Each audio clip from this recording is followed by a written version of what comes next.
Join the movement. Go all electric with Pure Electric.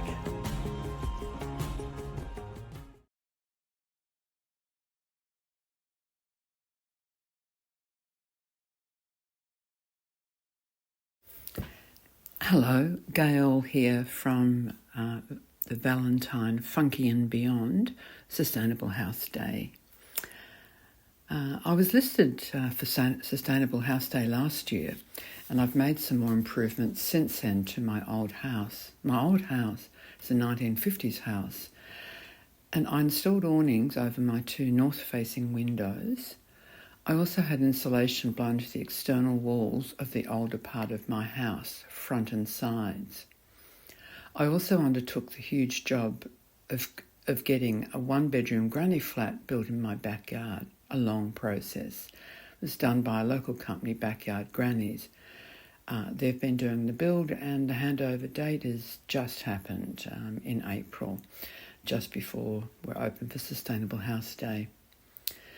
The sustainable features I worked on with my granny flat are as follows: good orientation for the living area, upgraded ceiling insulation to R4, all the walls have insulation as does the slab, and low E glass for all the windows and door.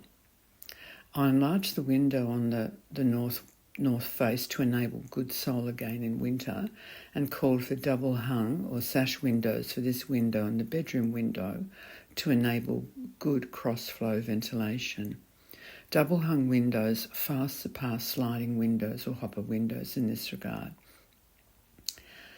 I also went for wider eaves, 450 rather than the standard 300 millimetre, and then the gutter takes it to around 600 millimetre width. I also chose to have an awning over the north window as well, to ensure that in the heat of summer that the solar gain can be stopped from that. I also increased my battery for my solar system, and my capacity for my battery is now 15 kilowatt. So I have increased that because the granny flat will be linked up with all the services in my house. So I now have a 7.3 solar array and a 15 kilowatt battery for that system. So on my property, I'll now have a repaired and retrofitted old 1950s house, the funky house, and a brand new small dwelling. I've got a bit of both worlds. It's been very interesting to see sustainability in practice. Thank you.